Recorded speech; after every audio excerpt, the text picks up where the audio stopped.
Gina, itigil mo yan! Ano pa nangyayari? Walang iya tong lalaking to. Sana hindi na lang siya naging papa ko. Mamatay ka na lang sana. O di kayo makulong. Wala kang kwenta. Ano ba? Ang aga-aga nagsisisigaw ka dyan. Tsaka tigilan mo nga yung paghampas sa akin. Wala kang modong babae ka. Aray, bitiwan mo ako. Hayop ka. Anong sabi mo kanina? Mamatay na lang ako? Baka gusto mong ikaw ang unahin ko. Aray ko, bitiwan mo ako. Ang sakit. O siya, sige na. Baliin mo tong braso ko. Itong braso at kamay ko na nagpapakain sa yung demonyo ka. Wala ka talagang pinagkaiba sa mama mo na nagmamagaling, ano? Mga buwisit kayo. Tulugan tao, iistorbohin ninyo. Saan ba napunta ang kokote nyo, ha? Mga walang respeto. Anong ginawa mo sa ipon ko, ha? Saan mo ginastos ang pera? Wala ka na nga silbi tapos nanakawan mo pa ako. Ay naku, napakaingay mo. Sagutin mo ako pa. Saan mo ginastos yung pera? Huwag mo sabihin gumamit ka na naman. Sabog ka na naman araw-araw. Kitang-kita sa itsura mo. Naubos sa sabungan. Ano, nasagot ko na ba? Kaya kung pwede, hayaan nyo na akong matulog. Mga walang kwenta. Taon 2014. Cebu. Malayo pa lang ay dinig na ni Gina ang malakas na boses ng kanyang amang si Boboy. Sa tono pa lang ng lalaki ay halata na namang lasing yon. Napapikit na lamang ang dalaga at napabuntong hininga. Habang bitbit sa kaliwang kamay ang plastik na naglalaman ng 2 kilong bigas, nabili niya yon gamit ang perang kinita sa paglalabada. Nang makarating, walang pagdadalawang isip na pumasok sa loob ng bahay si Gina. Sa pagkakataong yun, kitang-kita niya ang inang si Telma na namimilipit sa sakit dahil sa pananakit ng kanyang ama. Sa ilalim naman ng lamesa ay naroon ang kanyang 2 taong gulang na kapatid. Iyak ng iyak ang bata habang nakatakip pa ang sariling tainga. Patigilan niyo na si Mama, ano ba? Ay, buti nandiyan ka na. Kanina pa kita hinihintay eh. Oh, ano na naman ang kailangan niyo? At saka, ba't naisipan niyo pang umuwi? Sana hindi na lang, wala naman kayong silbi dito eh. Anong sabi mo? Ulitin mo nga bastos ka? Wala kang modo ah. Eh ano naman ngayon kung wala akong modo? Karespe-respeto ba kayo? Abang yabang mo ah. Tigil-tigilan mo nga yung bunganga mo, ha? Aray! Bitiwan niyo po ang buhok ko, masakit! Buboy, bitiwan mo anak ko! Ako na lang ang saktan mo! Tumahimik ka dyan, Telma. Makakatikim ka ulit talaga sa akin. Ano yung ginagawa mo, pa? Tigilan mo ng pagkapakapa sa bulsa ko, wala akong pera. Binili ko na ng bigas, ano ba? Eh, wala pala kayong silbi. Sana nga pala, hindi na lang ako umuwi rito. Huwag na nga kayong umuwi. Hindi naman namin kayo kailangan. Tsaka, hindi ba't nagtatrabaho ka? Yung perang yun ang gamitin mo dyan sa mga bisyo mo. Nakakahiya ka. Aray! Bitiwan nyo nga ako. Ano ba? Hoy, baka nakakalimutan mong anak lang kita, ha? Ang lakas ng loob mong pagsabihan ako ng ganyan. Ano ba nakain mo? Ang tapang-tapang mo, ha? Wala akong nakain. Isa lang naman ang rason eh. Alam nyo ba kung ano? Pagod na ako sa inyo, pa. Nagsasawa na ako sa mga pinagagagawa nyo. Mula pagkabata hanggang sa lumaki ako ng ganito, ganyan ka na. Sino ba naman ang hindi magsasawa doon? Kumagabot kayo ng pera sa amin, akala mo laki-laki. Eh hindi nga makabili kahit 5 kilong bigas. Ang ingay mo. Pag di ako nakapagtimpi, baka kung ano magawa ko sa'yo. Ano? Papatayin niyo ako? Sige, patayin niyo ako. Ay nako, napakatigas mo talaga. Itong dapat sa'yo. Aray! Ang sakit! Hinablot ni Buboy ang buhok ni Gina at sinakal ang dalaga. Sa pagkakataong yun naman ay sinipa niya na ang kanyang ama kung kaya't siya ay nakawala. Aray ko! Walang hiya ka talagang babae ka. Mga buwisit kayo. Makalis na nga dito. Huwag na kayong babalik. Buti umalis na siya. Gina naman, bakit mo ba sinasagot-sagot ang papa mo? Pwede ba sa susunod, itiko mo na lang yung bibig mo para hindi ka na masaktan? Hanggang kailan ba tayo mananahimik, ma? Hanggat maaari, huwag ka na lamang sumagot. Eh anong gagawin ko? Hahayaan ko siya nasaktan kayo? Hindi pwede yun, ma. Lalo na ngayong buntis kayo. Ay, basta huwag ka na lamang makialam para hindi ka na pagdiskitahan ng papa mo. Umalis na kasi tayo rito, ma. Iwan na natin siya. Hindi pwede. Wala tayong mapupuntahan. Babalik tayo sa Bohol. Di ba nandun yung mga magulang at mga kamag-anak nyo? Umalis na kasi tayo rito sa Cebu. Hindi ko na kaya. Wala tayong perang pamasahe. Tayo lang naman dalawang may bayad kasi si Dodong, 2 taon pa lang. Libre naman yata ang bata. Malaking halagang kakailanganin natin. Mag-iipon po ako. Huwag po kayo mag-alala. At saka, hindi naman yata ganun kamahal, ma, kasi malapit lang naman ang Cebu sa Bohol eh. Dito na lamang tayo. Magbabago rin ang papa mo. Bakit ba ang rupok-rupok nyo, ma? Kung kayo iniisip nyo may pag-asa pa magbago yan si Papa, ako hindi na. Wala akong nakikita. Umabot na lang ako sa edad kong to. Hindi ko pa siya nakitang nagtino o di kaya nagpakama. Hindi ako pwedeng bumalik sa Bohol. Po? Bakit po? Dahil tinakwil ako ng buong pamilya ko nung mabuntis ako ng papa mo. Matapos yun sabihin ni Telma ay agad niyang tinalikuran si Gina. Kinuha ng babae ang bata sa ilalim ng lamesa. Nanginginig pa yun sa takot at humihikbing yumakap sa kanyang ina.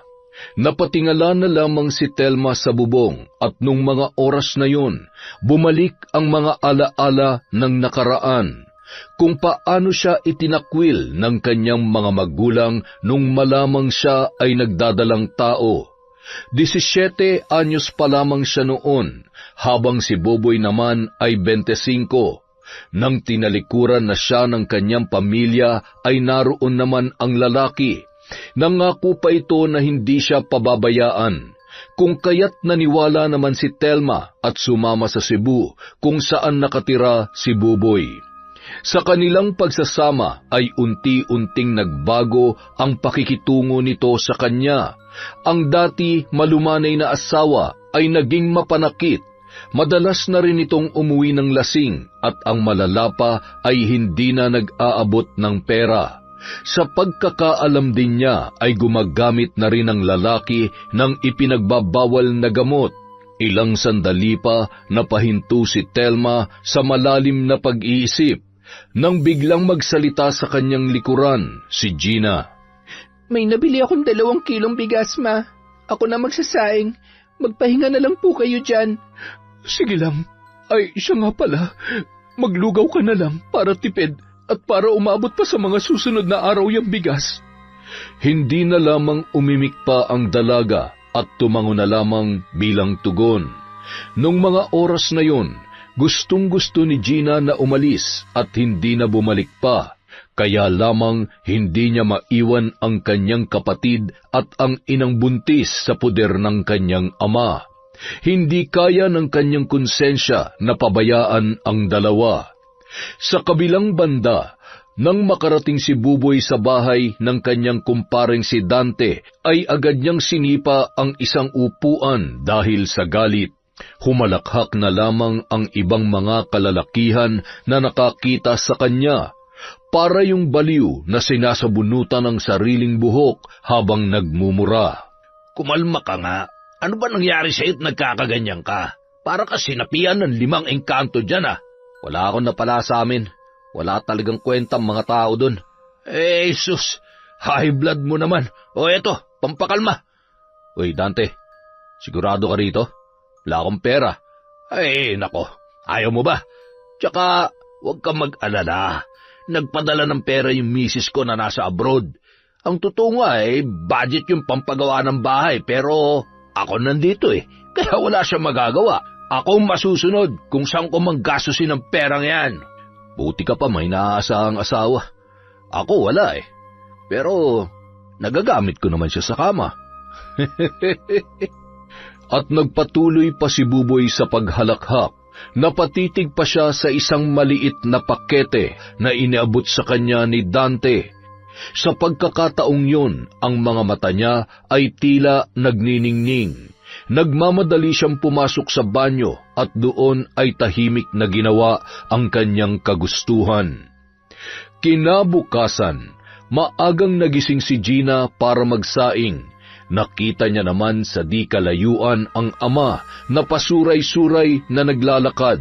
Wala sa wisyo at nang makita ang dalaga ay napangisi pa yun. Ay nako, may tama na naman siya. Hoy, Gina, anong tinitingin-tingin mo dyan, ha? Tsaka ano yung binubulong-bulong mo? Ay, wala ho. Ang sabi ko, nakauwi na naman yung napakaresponsable kong ama. Bakit naman hindi ako uuwi rito? Bahay ko naman to, kaya hindi mo na yung dapat ipagtaka. Tumabi ka nga dyan, nakaharang ka sa daan eh. Ang laki-laki ng daan pa. Ay nako, umayos nga kayo sa paglalakad.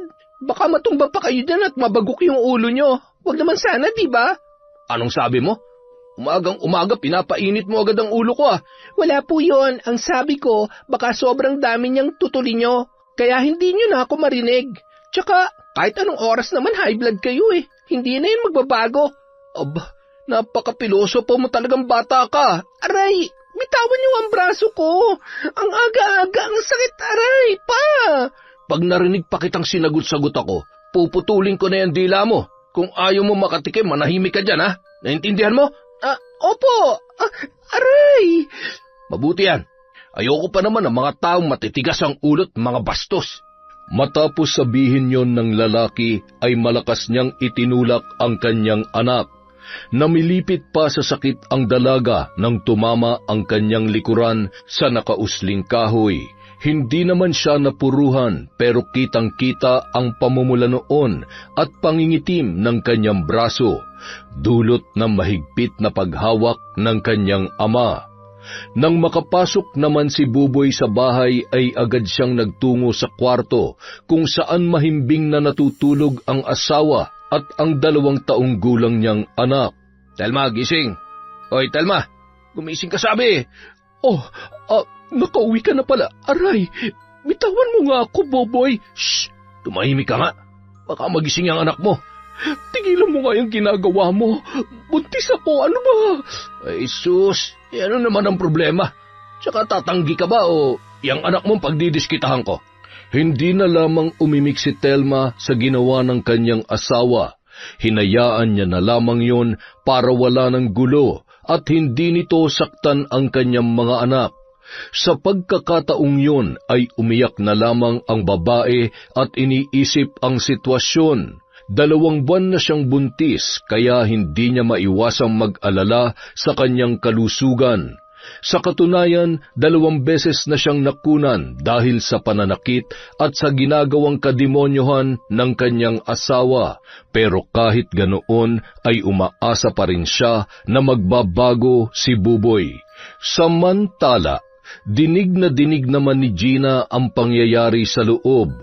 Umiyak na lamang siya at kasabay noon ay ang pagsipa niya sa mga maliliit na bato dahil sa galit. Hindi niya maintindihan ang kanyang ina kung bakit tinatanggap nito ang ginagawa ng kanyang ama. Tila manhid na hindi nararamdaman ang pagmamalupit ng lalaki sa kanila. Naiintindihan naman ng dalaga kung bakit ayaw umalis ni Telma dahil yun sa wala silang mapupuntahan at baka sa kalsada na lamang sila pulutin. Nang mga sumunod na araw, ganun pa rin ang nangyayari sa kanilang bahay, paulit-ulit at walang pagbabago. Hindi na sumasagot si Gina dahil baka kung ano na naman ang magawa sa kanya ni Buboy. Para sa dalaga, hanggat maaari at makakaya niya ay titiisin niya na lamang ang lahat. Isang araw, habang abala sa pamimili ng mga gulay si Gina ay napatingin siya sa isang matanda sa gilid. Kulukulubot ang balat noon at bulag ang isang mata. Noong una ang akala ng dalaga ay pulubi lang yon na nanlilimos ng pera. Aabutan niya sana ng 20 pero nang sinuri niya'y nalaman ni Gina na nagtitinda pala ang matanda. Magandang hapon po, nanay. Pwede po ba magtanong? Ano po yung mga tinda ninyo? Ay, iha, pakiusap, bumili ka na. Kanina pa akong umaga rito pero wala pa rin bumibili sa akin. Sige po, pero ano po ba mga yan? Para saan? Tsaka, titingnan ko kung aabot pa po itong pera ko. Huwag kang mag-alala, mura lamang ang mga ito. Siya nga pala, itong kamangyan, dinikdik na bawang, luya at kalamansi ay tig-30. Ito namang mga langis ko ay 60 lamang, kaya bumili ka na, iha. Sandali lang po para saan po ba mga yan? Yung mga kamangyan, bawang at luya, pati yung kalamansi ay mabisang panlaban sa mga aswang. Gagamitin mo lang ang mga ito sa pagpapausok tuwing sasapit ang 6:00 ng hapon. Dapat ikutin mo yung bahay ninyo ng usok para umalis ang masasamang elemento, espiritu at mga aswang. Ano po ba yung mga pinagsasasabi ninyo? Hindi na po uso yan ngayon.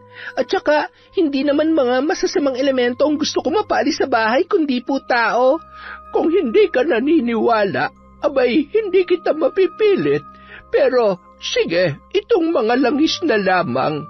Meron po ba kayong langis na para sa buntis? Yung pala ang hanap mo. Meron tayo niyan. Eto, kunin mo. 50 na lamang para sa'yo. Sino ba ang buntis? Ang mama ko po, 2 buwan na. Ay, ganun ba? Sige, makinig kang mabuti. Dapat ipapahid mo ito sa tiyan niya tuwing Martes at Biyernes sa 3:00 at 6:00 ng hapon. Nakuha mo ba? At saka, ang direksyon ng pagpahid ay pakrus, tapos 3 ulit lamang. Opo, naintindihan ko po. Tapos, ano pong epekto nito? Kung basela ng pagbubuntis ng mama mo, ay mabisa yan para kumapit ang bata. Sigurado po kayo? Baka po niloloko niyo lang ako, ha? Ano? Ako manloloko? Abay, mag-ingat ka sa mga pinagsasasabi mo.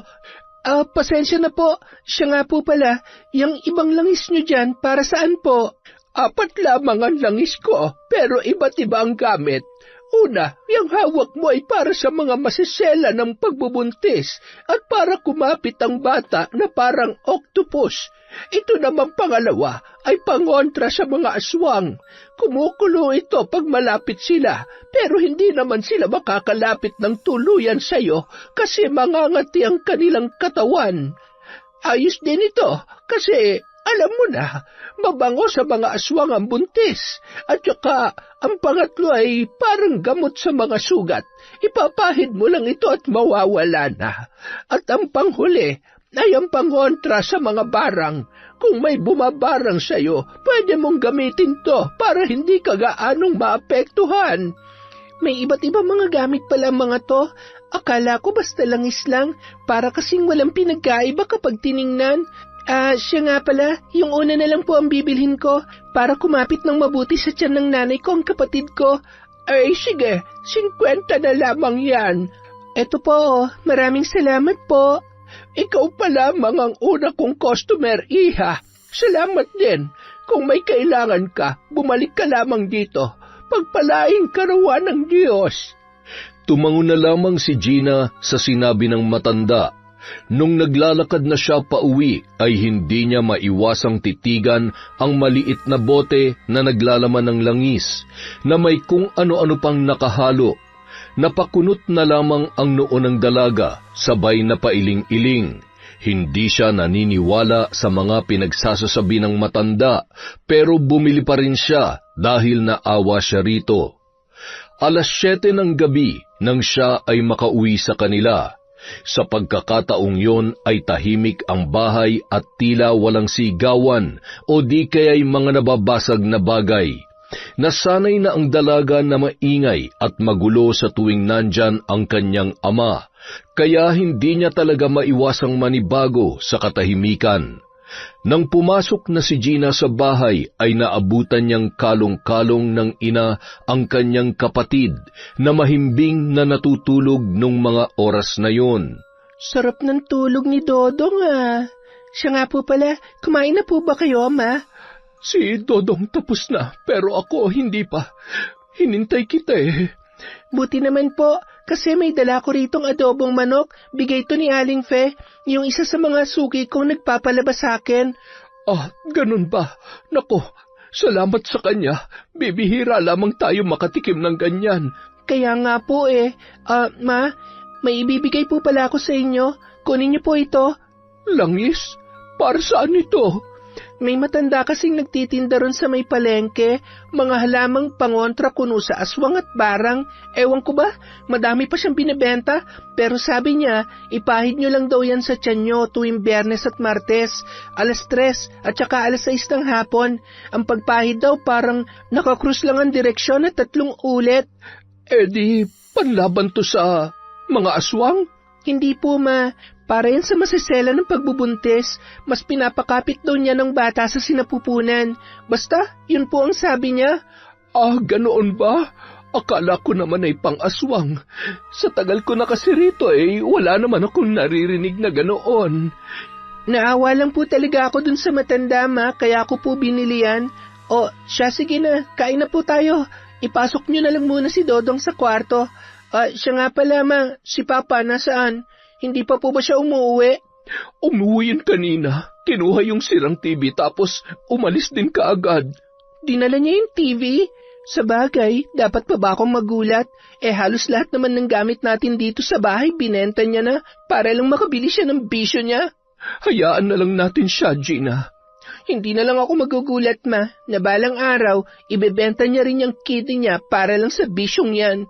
Ako na nagmamakaawa sa'yo. Huwag mo sanang iparinig yan sa kanya. Isumbong na lang kaya natin siya sa pulis para makulong na at magtanda. Gina naman, makakaya ba ng konsensya mo na ipakulong ang tatay mo? Bakit naman po hindi? Siya ba nakukonsensya sa mga ginagawa niya sa atin? Kahit pagbali-balik ta rin pa ang mundo, ama mo pa rin siya. Kahit kailan hindi siya nagpakaama sa amin, ma. Kaya sana tigilan niyo na yung pagdidepensa sa kanya. Matapos yun sabihin ni Gina ay tinalikuran niya na ang kanyang ina. Pagod na siyang marinig mula sa mga bibig noon ang pagtatanggol sa kanyang ama. Ama ko no, grabe, ako na nga tumatayong ama rito sa bahay. Ako yung gumagawa ng paraan para lang kumita at makakain kami. Halos mabulok na nga yung kamay ko kakalaba. Bugbog sarado na yung katawan ko kakatrabaho. Habang yung walang kwenta kong ama, ayun, nagpapakasaya lang. Sana all walang problema. Bulong na lamang ni Gina sa sarili habang nagsasandok ng kanin. Hindi niya mapigilang magalit at mainis noong mga oras na yon, lalo na't para siyang nagmumukhang masama sa paningin ng kanyang ina. Samantala, sa bahay nila Dante ay naroon si Boboy na malakas na nakikipaghalakhakan sa mga kalalakihan, habang hawak-hawak ang mga baraha sa kanyang kamay. Sa kanyang harapan naman ay may lamesa at sa gitna noon, naroon ang perang ipinampupusta sa sugal. Naglalaro sila ng Lucky 9 nung mga oras na yon. Kasabay ng pagbaba ng karamihan sa kanilang mga baraha ay ibinabari ni Boboy ang sa kanya. Nang makitang talo na naman siya ay agad yung nagmumura dahil ang perang kinita niya sa pagbenta ng sirang TV ay naubos na. Buisit na buhay naman talaga to. Hinadayaan niyo yata ako Ano ka ba naman, Boboy? Kalmahan mo nga lang. Paano ako kakalma kung ubos ng pera ko? Nakakainis naman talaga eto, Bir. Inumin mo. Huwag ka lang magwala rito. Sige na, salamat. Pero, meron ka ba dyan? Alam mo na yung tinutukoy ko. Baka naman, may tira-tira ka dyan. Pahingi naman, parang Dante Wala pang padala yung misis ko, pare. Kaya, wala pa akong budget ngayon. Pero pag meron na, huwag ka mag-alala. Hindi ako magdadamot sa'yo. Kilala mo naman ako. Para kasing gusto ko talaga ngayon, pare. Nako. Kasalanan mo rin naman yan. Inubos mo kasi yung pera mo dyan sa sugal. Lagi ka nalang umaasa na baka manalo. Pero kita mo, maski yata piso sa bulsa mo, wala na. Malas talaga, Buisit na araw to. Puro na lang kamalasan. Uuwi na nga lang muna ako. Baka may makuha pa akong pera dun sa anak ko. Pasensya ka na, pare. Visit din kasi yung mga kapatid ng misis ko Kung ano-ano ang pinagsasasabi nila sa kanya. Kaya eto tuloy, delayed yung padalan ng pera sa akin. Hindi na lamang umimik si Buboy at iniwan si Dante na pinagmumumura ang asawa na nasa abroad dahil hindi pa yon nagpapadala ng pera. Sa kabilang banda, mahimbing na natutulog sina Telma at Gina pati na rin ang bata. Nabulabog na lamang ang tatlo nang may malakas na pagkatok sa pinto. Sinabayan pa yon ng pagsigaw. Ako na lang ang magbubukas. Matulog na lang kayo ulit. Pero, Ma... Gina, sumunod ka na lang pwede. Para wala ng gulo. Nakakahiya na sa mga kapitbahay. Siguradong lasing na naman kasi yan o kaya may amats na naman eh. Huwag niyo siyang pagbuksan ng pinto. Hayaan niyo siya matulog sa labas, Ma. Ikaw matulog ka na. Kahit anong mangyari, huwag kang makikisali para hindi kayo pagdiskitahan ng papa nyo. Padabog na lamang na humiga si Gina at nagtalukbong. Ang kapatid niya naman ay sumiksik na lamang sa kanyang tabi habang nakatakip sa sariling tainga. Si Telma naman nagmamadaling binuksan ang pintuan. Sa pagkakataong yon ay agad na hinablot ni Boboy ang buhok niya at agad din siyang dinuro-duro. Bakit ba ang tagal-tagal mo magbukas? Leche talaga kayong mga tao rito, oh. Ilang minuto na akong pinapak ng lamok dun sa labas. Mga wala kayong kwenta. Bitiwan mo ako, Boboy. At saka, alauna na ng madaling araw. Nakakahiya sa mga kapitbahay natin. Natutulog na sila. Jesus, bakit ba ako mahihiya? May ambag ba sila sa buhay ko? Wala naman, di ba? Wala. Narinig mo yon? O siya, sige. Wala na silang ambag pero hinaan mo lang yung boses mo. Ba? Ang sexy mo naman kapag ganyan ka magsalita. Sinasadya mo ba yan para hindi ako magalit? Mabuti naman, lalo na talo ko ngayon sa sugal. Buti pa paligayahin mo na lang ako para hindi na ako mabwisit. Hindi na lamang umimik si Telma sa ginawang panghahalay ni Buboy sa kanya. Hinayaan lamang ng babae ang asawa na gawin ang kanyang kagustuhan para hindi na magsisigaw o magwala pa yon. Nung mga oras na yun naman ay kitang-kita ni Gina kung paano binababoy ng kanyang ama ang kanilang ina. Nagpapanggap lamang siyang tulog para sa katahimikan. Tinakpan din niya ang mata ng kanyang kapatid para hindi nito makita ang kalaswaang ginagawa ng kanilang ama. Kinaumagahan, maagang gumising si Gina para maglinis at makapagluto.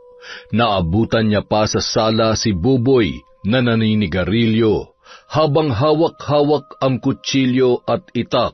Kinabahan ang dalaga sa kanyang nasaksihan kung kaya't iniwasan niya na makipagtalo o makipag-usap sa kanyang ama. Baka kasi uminit na naman ang ulo nito at siya ang pagdiskitahan. Gina, hoy, kunin mo nga yung 2 drum sa likod tapos linisin mo. Dapat malinis na malinis, ha? Ayokong may makita kahit konting lumot doon. Ano pong gagawin niyo doon, Pa? Dami naman tanong. Sundin mo na lang yung inuutos ko. Opo, Pa. Pasensya na po. Nagmamadaling sumunod si Gina sa utos ni Buboy. Nilinis niya ang 2 drum at siniguradong walang lumot na makikita roon. Nang matapos ay inilagay niya yon sa harap ng kanilang pintuan. Pa, eto na po. Ay siya, sige. Magsahin ka na ron at nagugutom na ako. Itong mga drum po, dito lang po ba? Bakit? May sinabi ba akong ibalik mo sa likod? O dalhin mo kung saan? Wala naman, di ba? Oo nga po pala, Pa. Meron po ba kayong pera dyan?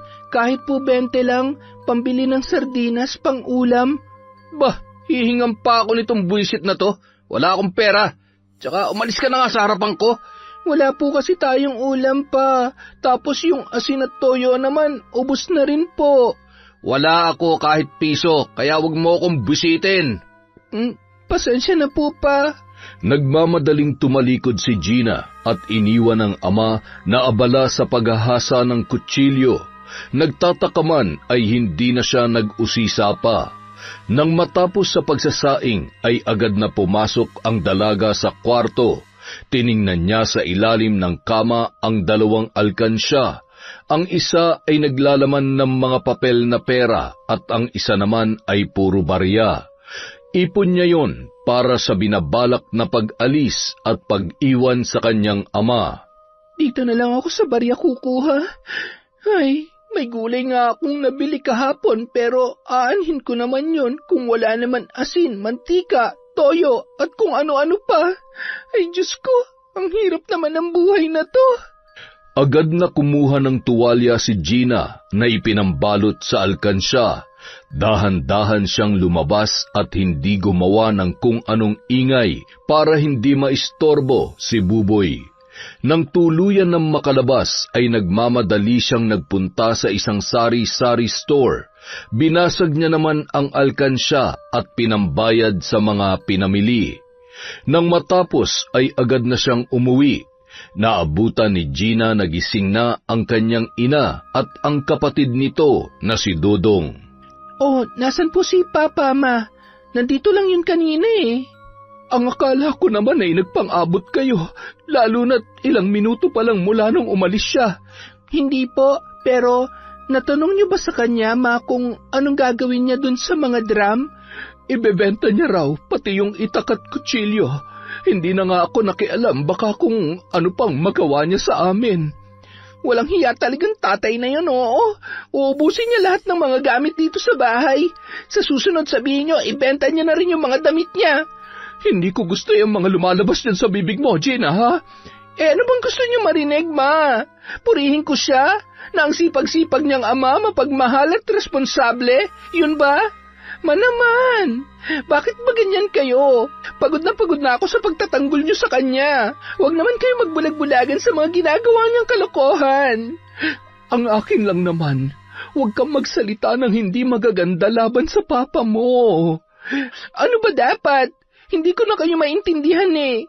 Sa totoo lang, hindi ko naman na nararamdaman na meron pa akong ama kasi mula pagkabata hanggang sa lumaki ako, hindi na siya naging ama sa akin. At saka, yung anak pinoprotektahan, hindi sinasaktan.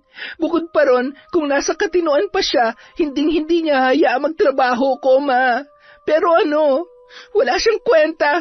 Sarili niya lang ang iniisip niya. Taste lang muna tayo, Gina.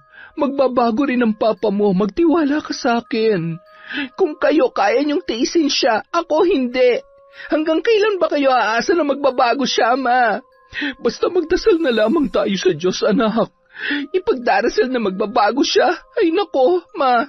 Kahit ilang santo pa yan, hindi na siya mababago. Kasi kung gusto niya talaga magbago, matagal niya na yung ginawa sa sarili niya. Hindi mo kasi naiintindihan eh. Ako ang dapat niyong intindihin, Ma. Ano ba? Gumising na nga kayo sa katotohanan. Sawang-sawa na ako sa buhay na ganito. Pagod na akong tumayo bilang ama rito sa bahay at kumayod para sa inyo. Ubus na ako, Ma. Pagod na ako. Kayang magbago ng papa mo. Basta tulungan lang natin siya. Tayong pamilya niya, kaya dapat tayong unang tao makakaintindi sa kanya at kahuli-hulihang tao na tatalikod sa kanya. Napakamartir niyo naman. Tingnan niyo nga, Ma. Pamilya pa bang turing niya sa atin? Imulat niyo yung mga mata niyo. Gina, hanggat kaya natin, magtitiis tayo. Alam niyo po, naiinggit ako sa ibang mga kabataan. Sila nakakapag-aral, may mabuti at responsableng ama. Samantalang ako, nagtatrabaho sa murang edad kasi yung papa ko walang pakialam. Ay, sige naman, kumain na nga lang tayo. Marami pang magpapalabas sa akin ngayon. Tahimik na lamang na nagpunta si Gina sa kusina at doon ay inihanda ang kanilang kakainin.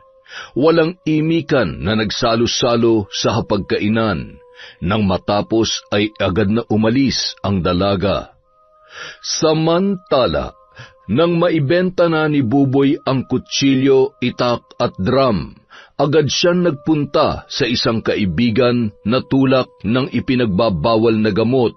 Bumili siya roon ng 2 pakete at pagkatapos ay nagpunta kina Dante. Aba, ang aga natin ngayon ah! Ano pare? Halika na. Nako, baliw, wala akong pera ngayon. Meron akong dala dito, halika na, tara sa loob. Oy, bawal tayo dito sa bahay. Sa ibang lugar na lang. Nandun kasi sa loob ang mga pamangkin at pinsan ng asawa ko eh. Baka pag nahuli nila tayo hindi magdadalawang isip na tumawag ng pulis yung mga yan.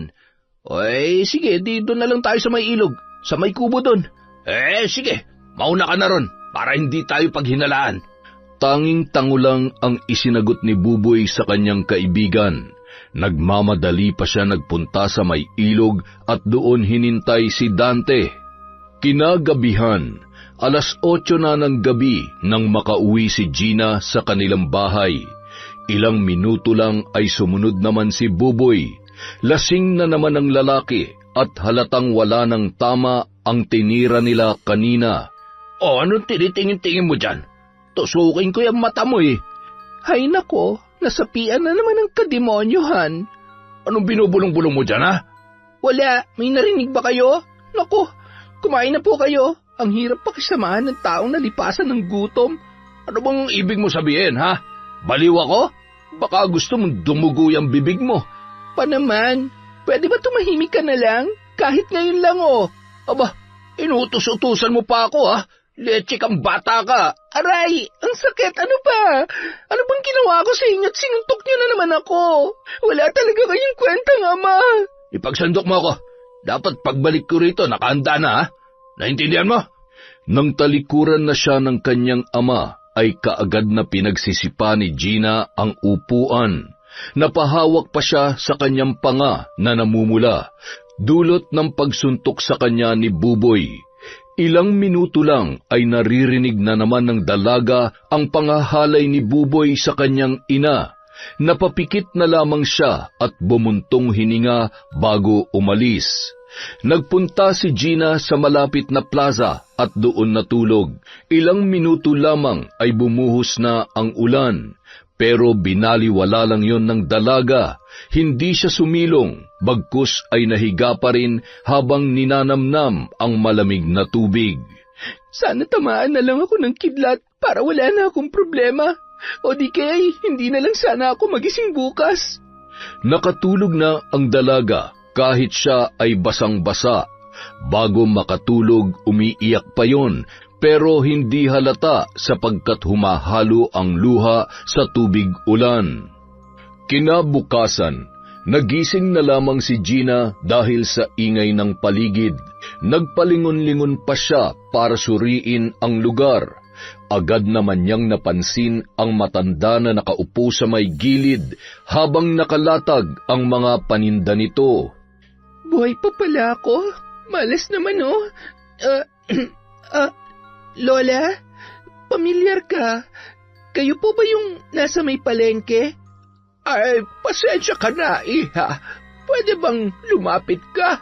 Bulag kasi itong isa kong mata, habang itong isa naman ay malabo na. Ganoon po ba? Siya nga po pala, nagtitinda ka rin po ba sa may palengke? Nakabili na yata ako sa inyo ng langis noon. Ay, oo, naalala na kita, iha. Ikaw yung unang customer ko nung araw na yon. Kaya pala sabi ko ay parang pamilyar ang boses mo. Gina nga po pala ang pangalan ko. Ay, kay gandang pangalan. Ako naman si Lucia, iha. Ikinagagalak kong makilala ka. Ay, oo nga pala. Kumusta na ang mama mo? Mabisa yung langis, ano? Sa tulong po nung langis nyo, ayos lang naman po siya. Bakit po pala ang aga nyo dito sa plaza? At saka, akala ko sa palengke kayo pumupwesto. Hindi. Kung saan merong mamimili at hindi ako pagbabawalan, doon ang lugar ko. Kailangan kong makapagtinda para sa anak kong may kapansanan. Ano po bang diferensya ng anak ninyo? Hindi siya nakakalakad. Ang malala pa, hindi rin siya nakakapagsalita. Mula bata pa'y ganun na siya. Kahit anong mga gamot na ang ginawa ko, hindi ko pa rin siya magawang pagalingin. Mas mabuti po yatang ipatingin nyo na siya sa doktor. Nako, wala akong tiwala sa mga doktor na yan. Eh, siya nga pala, ano nangyari sa pisngi mo? Mukhang namamaga. Wala po. Nabangga lang po ako kagabi. Malakas po yung tama, kaya eto, mukhang namamaga nga. Sigurado ka ba? Nako, medyo malala yan. Halika, umupo ka rito at gamutin natin yan. Wag na po, Lola. Nakakahiya naman. Wala akong pambayad sa inyo. At saka, makakaabala lamang po ako. Ay nako, ayos lang yon. Sige na, umupo ka na rito. Sinunod na lamang ni Gina ang utos ng matanda. Ginamot siya nito gamit ang langis at kung ano-ano pang mga halamang gamot. Tahimik lamang ang dalaga hanggang sa matapos yun. Salamat po, Nanay Lucia. Walang anuman. Oo nga pala, masayang damit mo. Dito ka lang ba natulog? Wala ka bang bahay na mauuwian? Meron naman po akong mauuwian pero kagabi dito lang po talaga ako natulog. Wala po kasi akong magawa magulo po sa bahay. Kahit gaano pa yan kagulo, uuwi at uuwi ka pa rin. Kaya nga po sige na po, mauna na po ako. Salamat po ulit, Lola. Magpalit ka agad ng damit pag uwi mo, ha? Opo. Ay, teka, sa palengke at sa plaza lang po ba kayo nagtitinda? Oo, tuwing Sabado at Linggo doon ako. Tapos Lunes hanggang Biyernes ay dito naman. Ganoon po ba? Pag may oras po ako pupuntahan ko kayo rito o kaya sa palengke. At saka, saan po pala kayo nakatira? Diyan lang sa likod ng abandonadong simbahan. May nakatira pala ron? Oo, kaming dalawa ng anak ko. Wala nang ibang kubo dyan. Nag-iisa lamang. Sige po, kita na lang po tayo sa susunod. Salamat po ulit, Lola. Pagkatapos yun sabihin ni Gina ay nagmamadali na siyang umalis. Kinakabahan siyang makipag-usap sa matanda, lalo na't usap-usapan ng mga tao na ang nakatira sa likod ng abandonadong simbahan ay mangkukulam. Marami ring nagsasabi na aswang din daw yun, kaya sa takot ng dalaga ay mabilis niyang pinagpagan ang kanyang sarili. Ginamot-gamot pa ako. Diyos ko, binilhan ko pa si Mama ng langis. Ay, sorry Lord. Chismis lang naman kasi yun ng mga tao, pero paano kung totoo ngang aswang siya? Aba, ayoko namang lumipad-lipad sa gabi, no? Kung mangkukulam naman, baka may biglang lumabas na kung ano-ano sa bibig ko. Basta, ilayo niyo na lang po ako sa mga ganon. Bulong ni Gina sa kanyang sarili habang naglalakad papauwi. Ilang minuto lang ay nakarating na siya sa kanilang bahay. Hindi pa man nakakapasok ang dalaga ay agad na siyang kinausap ng kanilang kapitbahay na si Benedict. Gina, pwede ba kitang makausap saglit? Bakit po, kuya? Mga 5 buwan na rin kasi kayong hindi nag-aabot sa amin ng bayad sa kuryente. Sabi ni Mama, pag hindi pa raw kayo nakabayad, baka hindi na kayo pakabitin sa amin. Pasensya na po kayo, kuya. Hayaan nyo, bukas na bukas din, mag-aabot po ako. Sige lang, tsaka sorry talaga kung naniningil kami ha. Kailangan na kailangan din kasi namin ng pera ngayon eh. Medyo gipit din kami kasi may babayaran pa kami sa tuition ko. Naiintindihan ko po, kuya. Sige po pasok na po ako sa loob. Bukas na bukas po, mag-aabot po ako sa inyo. Sige, salamat Gina ha. Napabuntong hininga na lamang na pumasok sa loob ng bahay si Gina. Nung pagkakataong yun, nakita niyang abala sa pagluluto ang kanyang ina, habang ang kapatid niya naman ay naglalaro sa kwarto. Ma? Oh, saan ka natulog kagabi? Hahanapin sana kita, kaso lamang ay umulan. Saan ka ba nagpunta? Doon lang po sa plaza. Nakatulog po ako kaya hindi ako nakauwi. Pasensya na po kayo, Ma. Ganoon ba? Siya nga pala. Ano nangyari dyan sa mukha mo? Bakit may pasa ka? Nagugulat pa po ba kayo? Wala namang ibang gagawa nito kundi yung asawa nyo. Ang bait niya, no? Sinagot-sagot mo na naman siguro. Sige, kampihan nyo pa yung adik na yon. Umagang-umaga, pinagtatanggol nyo na naman. Ay nako, ayang ka na naman. Sige na, umupo ka na dyan at kakain na tayo. Magbibihis lang po muna ako. Hindi na pinakinggan ni Gina ang mga sinabi ng kanyang ina. Nagmamadali niyang tinalikuran yon at nagbihis. Ilang minuto lang ay lumabas na rin siya upang saluhan sa umagahan ang kanyang nanay at kapatid. Nang matapos ay umalis na ang dalaga upang magtungo sa mga kabahayan na nagpapalaba. Samantala, maagang nagpunta si Boboy sa bahay nila Dante. Binalitaan kasi siya ng kaibigan na isasabong ang manok nito. Oh, Boboy, aga mo Anong oras ba tayo pupunta dun sa kabilang barangay, pre? Mga 10:00 pa. Ano, may pampusta ka ba sa manok ko? Aba, ako pa ba? Oo naman. Naks naman Saan mo na naman nakuha yan? Huwag mo sabihing nagbenta ka na naman ng mga gamit ninyo. Sus, sikretong malupit yon.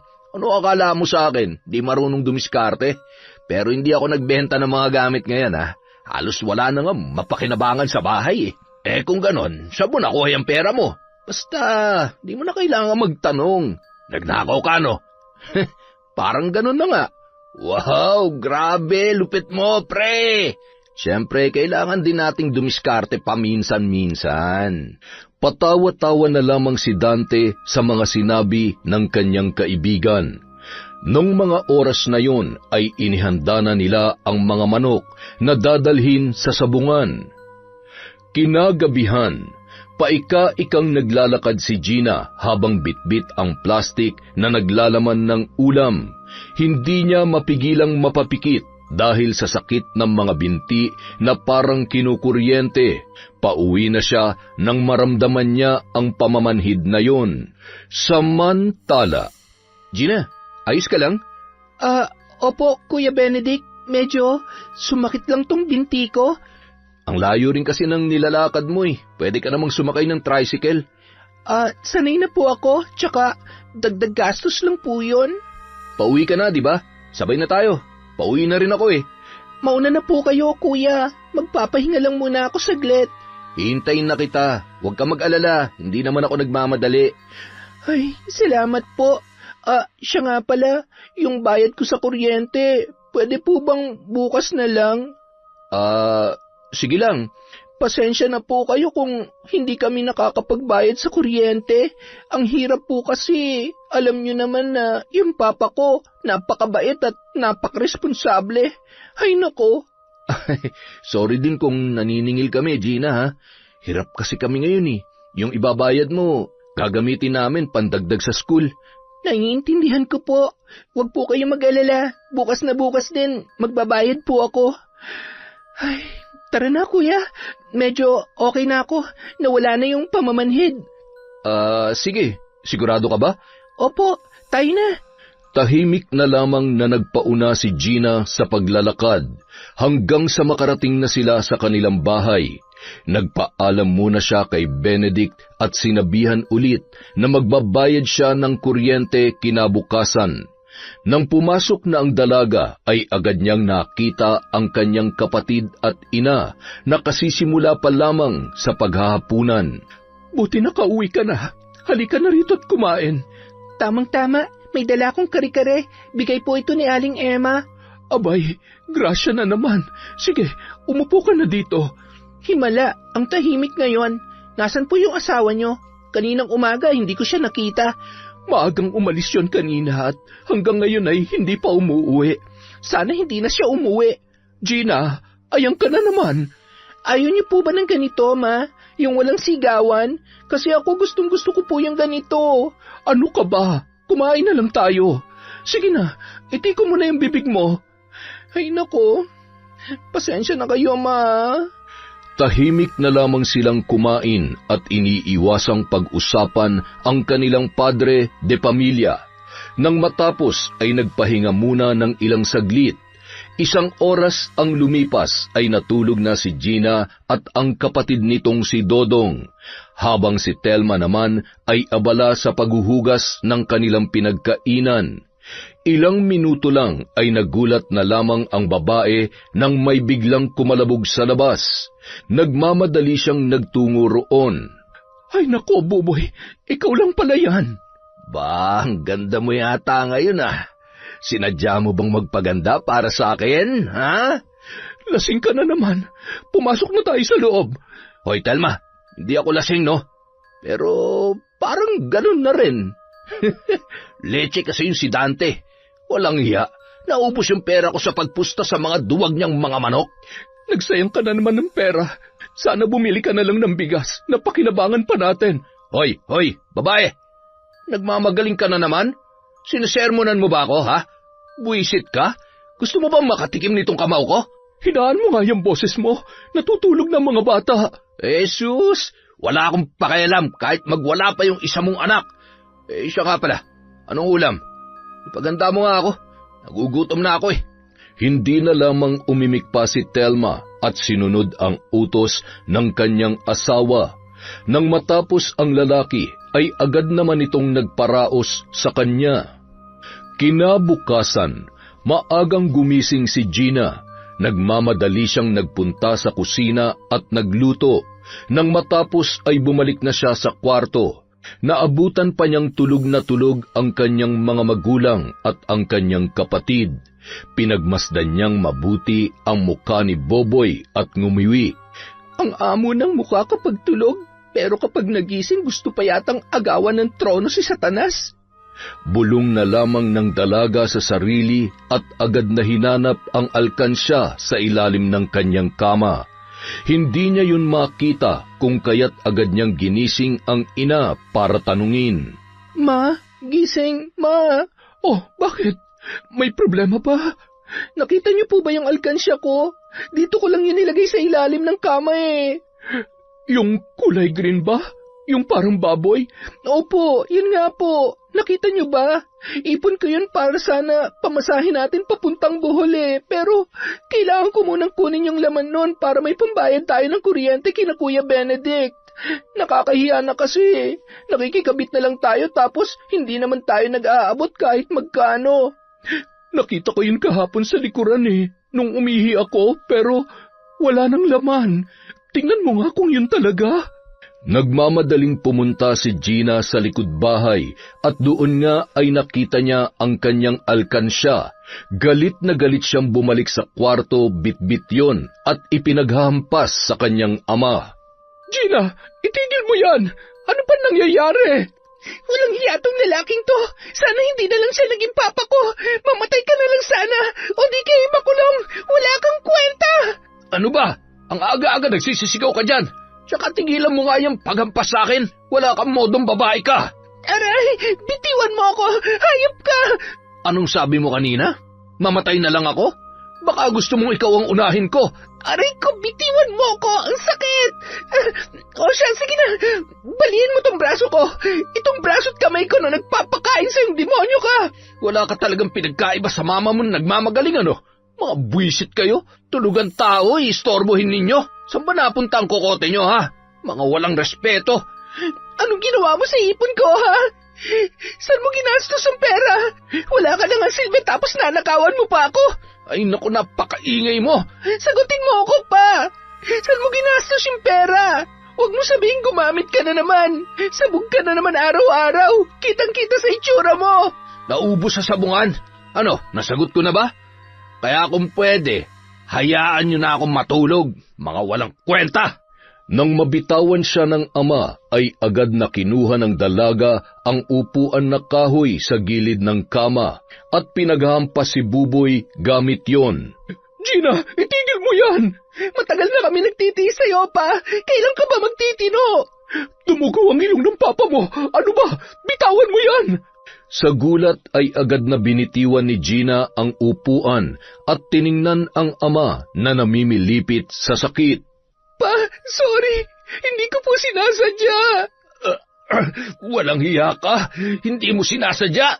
Lumapit ka rito. Malilintikan ka sa akin. Halika, makikita mo hinahanap mo. Aray ko, bitiwan niyo ang buhok ko, pa. Ang sakit. Hinablot ni Buboy ang buhok ng dalaga at hinila yon papunta sa labas. Namimilipit sa sakit si Gina, ngunit walang awa naman siyang pinagsusuntok ng ama. Umiyak na lamang siya habang ginagawang pananggalang ang kanyang mga braso. Si Telma naman ay pinipigilan ang kanyang asawa, ngunit tinulak lamang siya ng lalaki. Hindi nito inisip na siya ay buntis. Tumigil ka na, Boboy. Parang awa mo na. Nasaan ba yung itak ko, ha? Kunin mo nga, Telma. Bilis! Papatayin ko talaga tong babaeng to, eh. Hindi, wag. Ano ba? Tigilan mo na yung anak mo. Wala kang silbi. Hindi mo ba ako narinig, ha? Sabing kunin mo yung itak, wisit ka. Ay nako, ako na nga lang. Nang pumasok sa loob si Boboy, agad na nilapitan ni Telma si Gina, na nung mga oras na yon ay halos hindi na makilala dahil sa natamong pasa at sugat sa muka. Umalis ka na habang wala pang papa mo. Madali ka. Sumama kayo sa akin, ma. Baka kayong pagdiskitahan niya. Aray ko, ang sakit. Ako nang bahala rito. Sige na, umalis ka na. Dahil sa takot ay paika-ika na lamang na tumakbo si Gina papalayo. Nung mga oras na yon ay hinabol pa siya ng ama na may dalang itak. Ngunit nang may dumating na mga motor at tricycle ay huminto rin ang lalaki at hinayaan na lamang na makatakas ang dalaga. Aray ko! Papatayin niya talaga ako! Grabe! Wala na siya sa sarili niya! Bulong ni Gina sa kanyang sarili habang naglalakad papunta sa plaza. Dinala siya ron ng kanyang mga paa at doon ay naabutan niya ang matandang si Lucia na naglalatag na ng mga paninda. Lola Lucia? Sino ka? Lumapit ka nga rito at hindi kita makita ng malinaw. Ako po ito, si Gina. Ay, oo, ikaw nga. Ano ba nangyari sa'yo? Diyos ko, ang dami mong pasa at dumudugo pa yung bibig mo. Muntik na akong mapatay ni Papa. Buti po nakatakas ako. Bakit niya naman yung gagawin sa'yo? Nasiniban po ng kademonyuhan. Hindi ko na nga po alam kung kailan siya babalik sa katinuan niya. Pagod na po ako sa kanya. Gusto ko na lang po mamatay siya o di kaya sana hindi na lang siya ang Papa ko. Masama na kung masama pero nagsasawa na ako magkaroon ng adik, lasenggo, sugarol at mapanakit lamang katulad niya. Ay, Diyos ko, iha, masama yung mga sinasabi mo. Ama mo pa rin yun. Halika nga rito at gagamutin kita. Hindi niya po dapat ginagawa sa akin to, Lola Lucia. Pasensya na po kayo sa akin. Ay, naiintindihan ko naman. Sige na. Umupo ka na rito sa gilid ko para magamot na kita at saka tulungan mo na lang din akong iligpit tong mga paninda ko. Sumama ka muna sa amin para makapagpahinga ka. Mawalang galang na po. Alam ko po na medyo bastos ako sa puntong ito pero pwede po bang magtanong? Sige lang. Ano ba yon? Marami po kasi akong naririnig na sabi-sabi tungkol sa nakatira ron sa likod ng abandonadong simbahan.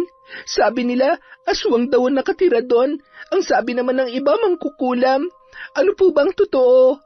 Di ba, kayo lang yung nakatira doon? Yun po ang sabi niya nung nakaraan. Natatakot po ako. Nako, nakaabot din pala yun sa'yo. Huwag ka mag-alala. Walang katotohanan ang pinagsasasabi nila. Baka kasi gawin niyo akong ulam Makinig kang mabuti, bata. Hindi ako aswang at lalong hindi ako mangkukulam. Isa akong manggagamot na may kaalaman din sa pambabarang noon. Pero dahil walang naniniwala sa akin, kaya ayon, nagkakalat sila ng kung ano-anong chismis. Sigurado po ba kayo? Hindi po kayo lumilipad sa gabi? Sa tanda kong ito ay makakalipad pa ba ako? Ay nako, yan talagang mga taong yan, oo. Ang hilig-hilig manira ng puri ng iba. Maniwala ka sa akin, iha. Hindi ako aswang. Ay nako, pasensya na po kayo, Lola Lucia. Ayos lang, sige na. Halika na't nang magamot na kita. Walang pagdadalawang isip na umupo si Gina sa tabi ng matanda. Nang mga sandaling yun ay ginamot siya ni Lola Lucia gamit ang langis at halamang gamot na dinikdik ng pinong-pino. Nang matapos ay nagtulungan silang iligpit ang mga paninda at nagsimulang maglakad papunta sa likod ng abandonadong simbahan. Nakakatakot naman po dito, Lola Lucia. Naku, kaya niyo talagang tumira sa lugar na ito? Nasanay na kami, iha. Tsaka, yung mga kaluluwa na nakikita ko rito ay hindi naman masasama. Sa katunayan nga'y sila pa ang tumutulong sa akin noon sa panggagamot. Meron po kayong third eye? Parang ganoon na nga. Nakakakita ako ng mga kaluluwa, tikbalang, engkanto, duwende, at kung ano-ano pang hindi nakikita ng mga normal na tao na kagaya mo. Ayaw ko na pong tumuloy. Nakakatakot naman Ano ka ba? Tara na. Huwag ka matakot. Nandito naman ako Sige po. Basta, bantayan niyo po ako, Lola, ha? Siya nga pala, meron po akong tanong. Sige, ano yon? Totoo pong may alam kayo sa pambabarang? Oo. Ang totoo niyan ay marami na akong naparusahang tao. tulad ng mga taong may kabit, nanggahasa at pumatay, at saka may mga kaluluwa rin na di matahimik na nagpapatulong sa akin. Kung ganun, pwede niyo po bang parusahan ng papa ko? Gusto mo siyang mamatay? Hindi po. Gusto ko lang naturuan siya ng leksyon at pagsisihan lahat ng mga ginawa niya sa amin. Pwede po ba yun, Lola Lucia? Matagal ko nang iniwan ang buhay ng pambabarang dahil sa kondisyon ko. Pero para sa'yo, sige. Salamat po, Lola Lucia. Natapos ang pag-uusap ng dalawa nang makarating na sila sa munting kubo. Naroon sa loob ang anak ni Lola Lucia na si Jessica, isang dalagang may kapansanan sa paglalakad at pagsasalita. Nang makita nito si Gina ay agad na tinakpan ng dalaga ang kanyang muka dahil sa hiya. Hi po, ate. Ano pong pangalan niyo? Huwag po kayong mahiya sa akin. Hindi siya nakakapagsalita, pero nakakarinig naman. Kailangan mo nga lang lakasan ang boses mo. Ganoon po ba? Ano pong pangalan niya, Lola Lucia? Siya si Jessica. Jessica, siya naman si Gina. Dito muna siya titira kasama natin, ha? Tumango na lamang ang dalaga bilang sagot. Ate Jessica, ang ganda niyo po. Hindi pa rin siya pinansin ni Jessica kung kaya't hindi niya na lamang yon pinilit. Ginamot na lamang ni Lola Lucia ang mga sugat ni Gina at hinugasan yon ng maligamgam na tubig. Ilang minuto lang ay nakatulog ang dalaga dahil sa pagod at pananakit ng kanyang katawan. Samantala, napahawak na lamang sa kanyang tiyan si Telma dahil sa nararamdamang tensyon. Nung mga sandaling yon ay palakad-lakad sa kanyang harapan ang asawa habang bitbit sa kaliwang kamay ang itak. Halatang mapurol yon, ngunit kung sino man ang tamaan ay maaaring masugatan. Sa ilalim naman ng lamesa ay nakatago si Dodong na tinakpan pa ang sariling tainga.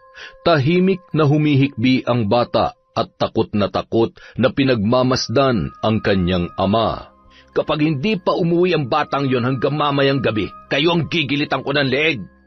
Huminahon ka nga, Boboy. Paano ako hihinahon? Binastos ako ng anak mong yon. Alam mo naman kung bakit siya nagagalit, di ba? Aba, lechen to. Mas pinapainit mong ulo ko Itong tandaan mo, dito lang ako buong araw. Ay nako, makatulog na nga lang muna. Binitin ang buisit mong anak ang tulog ko Isingin mo na lang ako kapag kakain na ng tanghalian, ha? Tahimik na lamang na tumango si Telma bilang sagot. Iniwan siya ng lalaki at nagpunta sa kwarto para ituloy ang nabitin niyang pagkakatulog. Agad namang lumabas si Dodong sa pinagtataguan niya at umiiyak na lumapit sa kanyang ina. Makalipas ang isang oras, ginising ni Telma si Boboy para kumain. Masama pa siyang tinitigan ng kanyang asawa bago lumabas ng kwarto. Nang matikman nito ang luto ng babae ay agad yung napamura dahil matabang ang pagkakatimpla. Pasensya na, dadagdagan ko na lang ang asin. Wag na, hindi ka talaga maaasahan. Ay nako, nakakawalang gana Hindi na lamang umimik si Telma sa sinabi ni Boboy. Sa halip ay tinanggap na lang ng babae ang pagmumura nito sa kanya. Kinagabihan, nagising si Gina dahil sa pagkalam ng kanyang sikmura. Nang bumangon siya ay napansin niya kaagad ang matanda na pinapakain ang kanyang anak. Magandang gabi po, Lola Lucia. Grabe, ang tagal pala ng tulog ko. Ano? Kamusta na ang pakiramdam mo? Ayos na po. Oo nga po pala, nakakahiyaman. May kanin pa po ba kayo? Nagugutom na po kasi ako Tingnan mo na lang dun sa kaldero. May ulam din sa lamesa. Ikaw na ang bahalang mag-asikaso sa sarili mo, ha? Sige lang po, salamat po. Pagkatapos kong kumain, uuwi na din po ako agad. Baka kasi kung ano nang nangyari kay Mama at kay Dodong Nako, delikado iha. Hindi kita hahayaang umuwi na lang basta-basta. Baka kung anong gawin sa'yo ng papa mo. Huwag kang mag-alala, tutulungan kitang maparusahan siya. Hindi ba't yun ang gusto mo? Gagawin natin mamaya pagkatapos mo dyan. Tumango na lamang si Gina bilang tugon. Nagsandok siya ng makakain at inasikaso ang sarili. Nang matapos ay nagpahinga saglit. Hinintay niyang matapos ding kumain ang matanda. Ilang minuto lang lumabas na sila sa kubo at nagpunta sa gilid ng abandonadong simbahan. May maliit na pintuan doon kaya naglalabas-pasok lamang sila. Tiningnan na lamang ni Gina si Lola Lucia na lumapit sa may altar kung saan naroon ang mga santo. Lumuhod doon ang matanda, sabay sambit ng mga salita na tanging siya lamang ang nakakaunawa. Nakaramdam naman ang dalaga ng malamig na hangin, pero hindi niya lamang yon pinansin at pilit na pinapakalma ang kanyang sarili. Gina, lumapit ka rito. Po? Bakit po? Gusto mo na bang simulan natin ang pagpaparusa sa iyong ama? Dito niyo na po ba gagawin? Oo, bakit? May problema ba? Sobrang dilim naman po dito. Yung liwanag lang ng buwan na nagsisilbing ilaw. Tsaka natatakot po ako, Lola Lucia. Para po kasing may nakatingin sa akin at ang lamig-lamig po ng hangin. Sa nakikita ko, marami silang nakatingin sa iyo. Pero hayaan mo na, hindi sila masasamang engkanto. Po? Sigurado po kayo? Oo, sige na, magsimula na tayo. Ano pong gagawin ko? Ay, oo nga pala, wala akong picture ni Papa o mga gamit na pwede nating gamitin sa pambabarang sa kanya, Lola Lucia. Hindi na kailangan ng mga ganoon. Ito, hawakan mo ito. Ano po yan? 3 tuyong dahon galing sa puno ng balete. Napakunot noon na lamang si Gina sa isinagot ng matanda. Sa pagkakataong yun ay may inilatag na bilog na tela si Lola Lucia. Kulay pula yun na kasing tingkad ng dugo.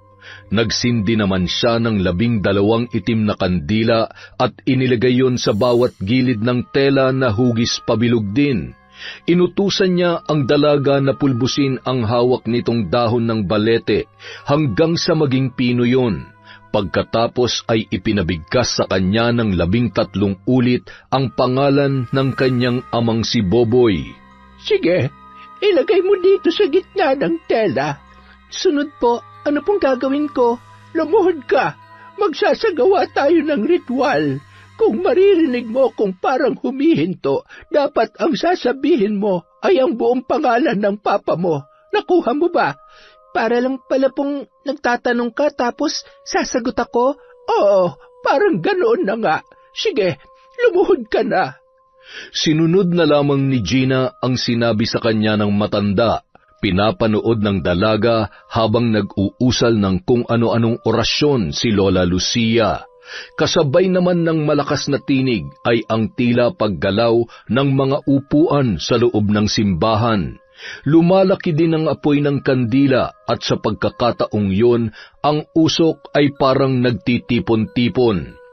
Nagulat si Gina nang makitang ang 7 dahon na kanyang pinulbos ay naging mga uod. Takot man ay pinili na lamang ng dalaga na manahimik at kung ano pa ang mangyari kapag naistorbo ang pag-oorasyon. Pinikit na lamang niya ang kanyang mga mata at inalala ang pagmamalupit ng kanyang ama. Samantala, kalong-kalong ni Telma ang anak na si Dodong habang nakatingala sa kalangitan. Maliwanag ang bilog na buwan ng mga sandaling yon. Napaisip siya kung kailan uuwi si Gina at kung saan ba ito nagpunta. Pinapakiramdaman naman niya ang asawang malakasang hilik na natutulog sa kanilang kwarto. Nasaan kaya ang ate mo ngayon, Dodong? Sana'y ayos lang siya. Napahinto naman sa pagsasalita si Telma nang bigla na lamang may lumagapak sa loob. Nagmamadali siyang pumasok at tiningnan kung ano ang nangyari. Agad namang bumungad sa kanya si Boboy na nasa sahig at tila nahihirapang huminga. Ano nangyayari sa iyo, Boboy? Diyos ko! Parang may malaking bato na nakaharang dito sa may lalamunan ko. Ang sakit! Hindi ako makahinga! Nagmamadaling kumuha ang babae ng tubig at ipinainom yon sa kanyang asawa. Ngunit hindi nito malunok ang tubig na yon, bagkus ay isinusuka niya lamang. Makalipas ang ilang segundo, may biglang lumabas na maliliit na kulay pulang tela na parang dugo. Sumunod namang lumabas sa kanyang bibig ang mga uod. Napamura pa si Boboy sa mga nasaksihan.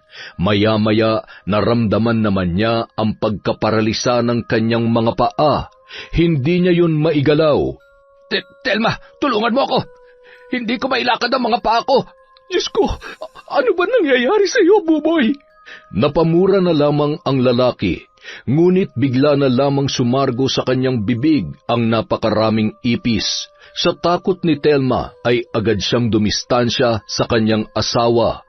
Nang mga sandaling yon, bigla namang parang kinuryente si Buboy dahil sa mainit na tumutulo sa kanyang katawan.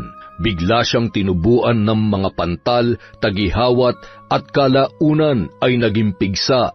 Kung tititigan ay para na siyang lantang gulay sa sahig. Hindi maigalaw ang katawan habang pinapalibutan ng mga insekto.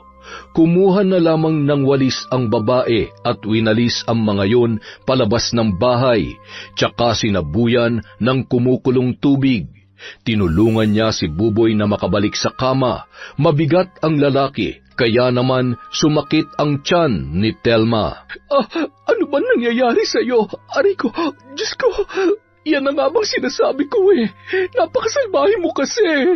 Gustuhin mang magmura at magsalita ni Buboy ay hindi niya na magawa dahil sa pananakit ng kanyang lalamunan at pagkakaroon ng maraming sugat sa labi.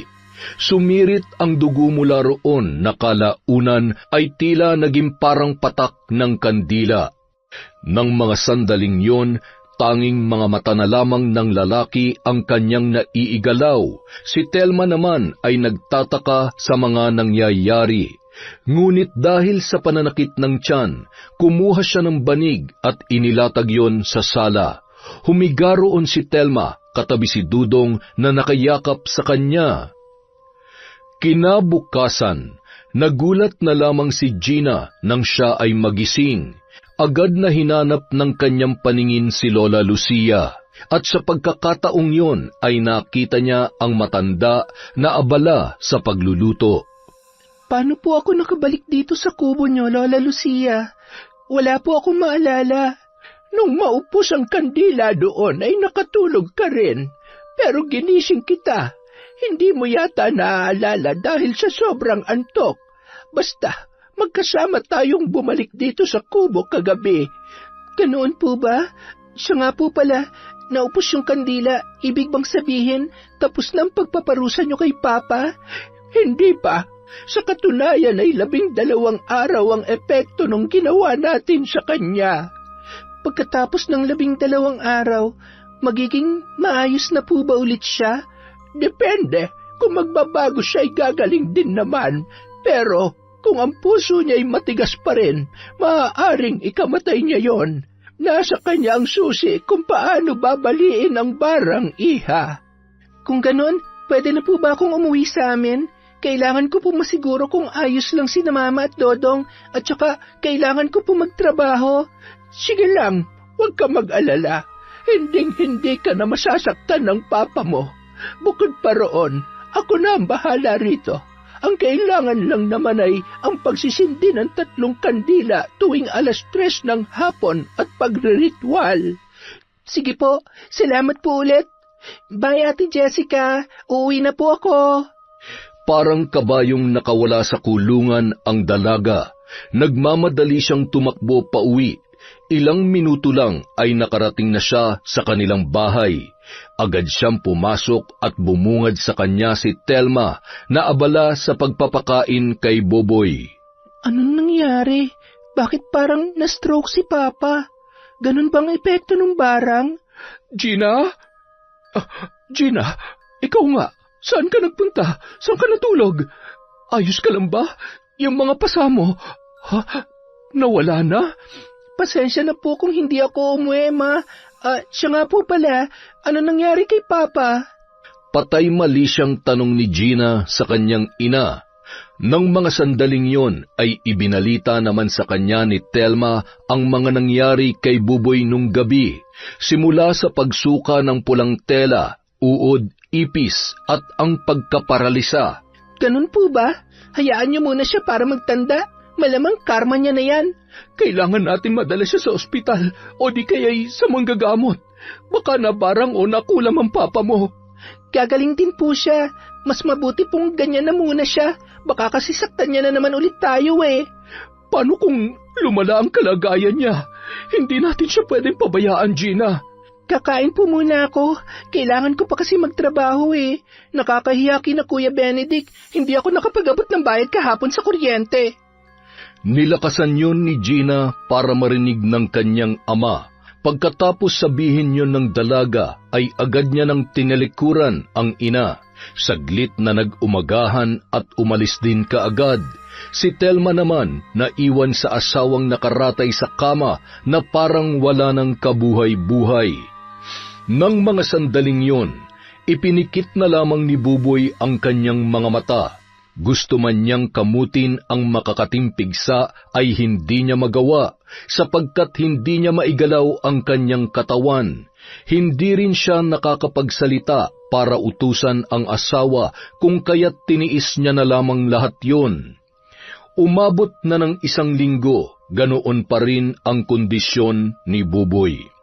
Unti-unti na ring nangangayayat ang lalaki dahil sa hindi ito makakain ng maayos.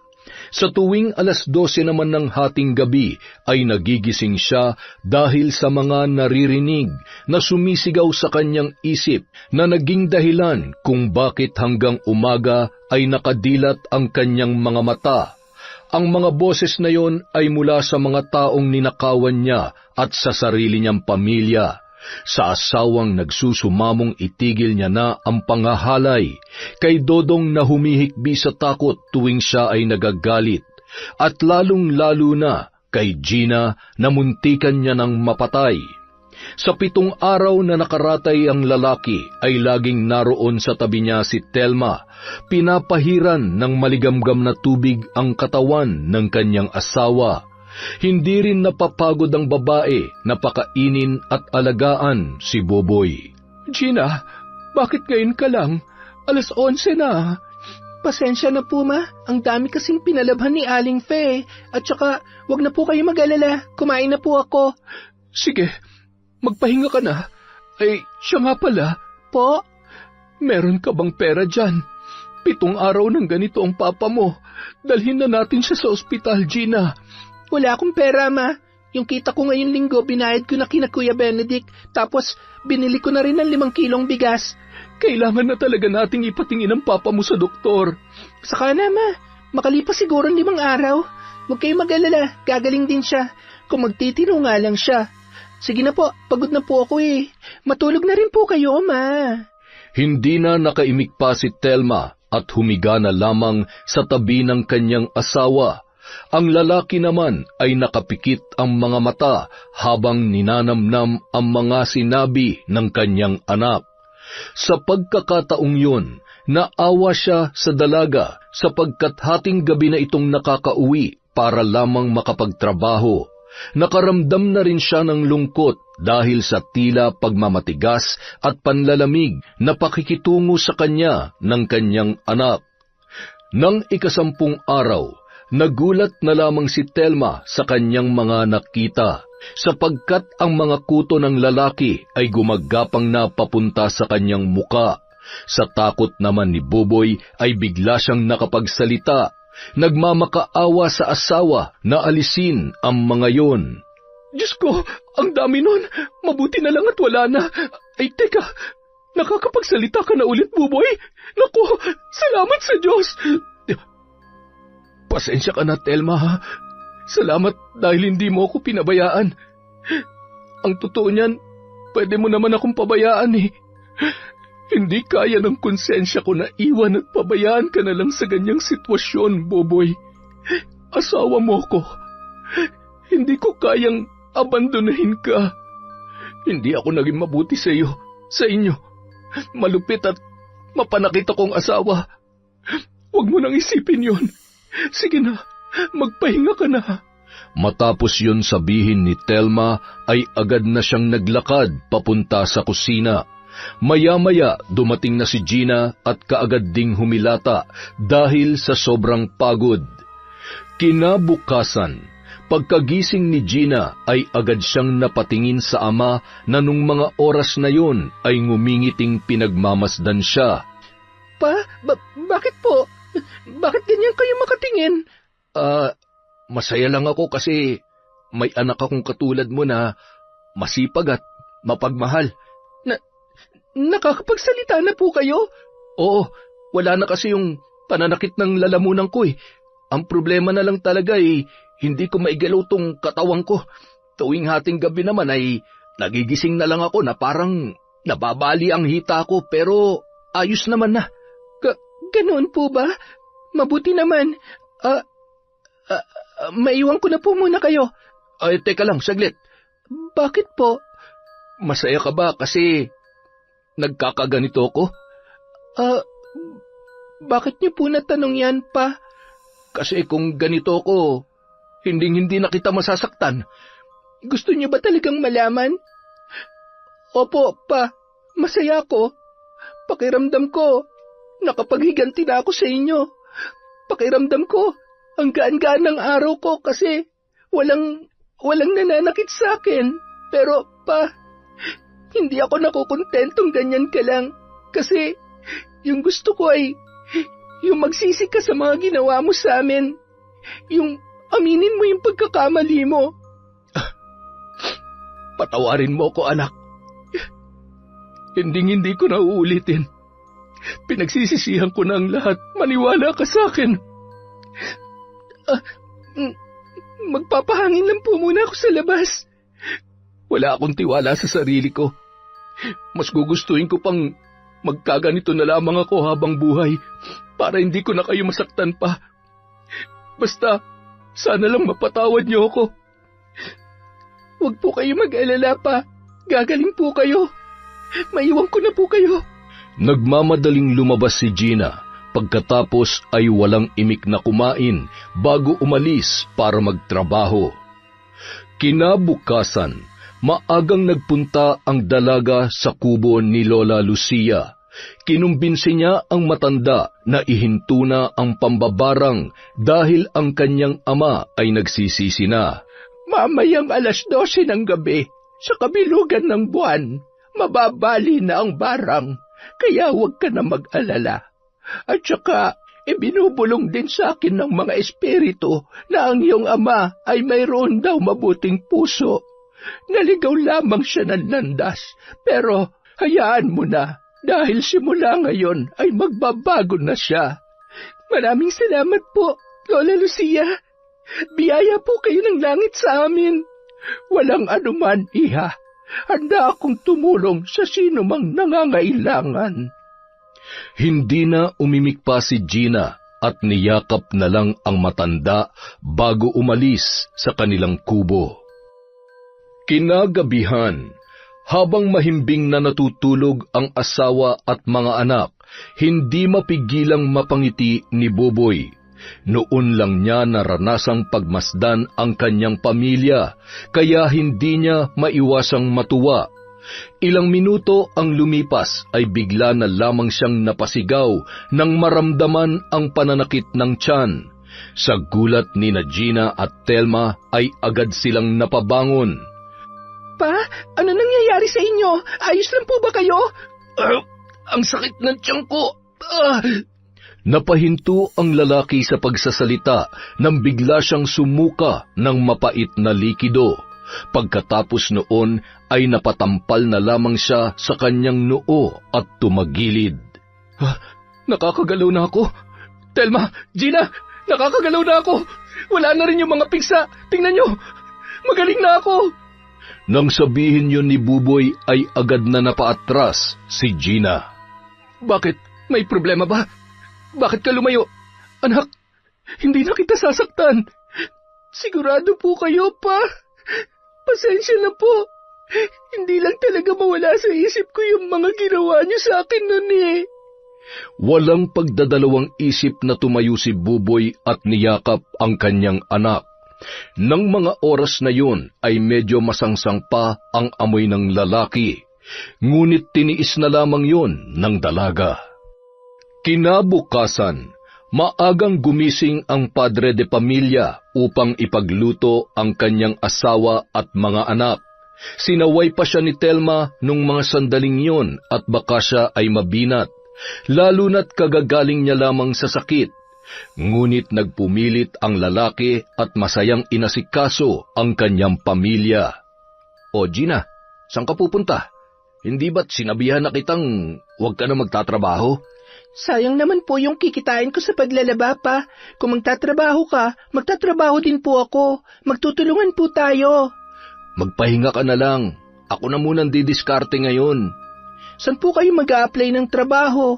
Nasa watchlist po kayo. Baka nakakalimutan niyo yun. Meron na. Sa construction. Kinausap ko yung papa ni Benedict kanina. Kaya ito, may trabaho na ako. Bukas na bukas makakapagsimula na ako. Talaga pa? Sigurado kayo? Mabuti naman. Basta siguraduhin niyo lang po na nagbago na kayo, ha? Hayaan mong patunayan ko sa iyo yon, anak. Huwag kang mag-alala. Tanging-tango na lamang ang naisagot ni Gina sa kanyang ama. Sa pagkakataong yun ay may duda pa rin siya kay Buboy. Ngunit pilit na pinatutunayan ng lalaki na siya ay nagbago na. Sa mga sumunod na araw ay nag-aabot na siya ng pera sa bahay. Lahat ng sahod ay binibigay niya kay Telma. Paglipas ng ilang buwan, ipinanganak na ni Telma ang kanyang sanggol. Babae yun. Sobrang tuwang-tuwa si Buboy nang makita ang kanyang anak.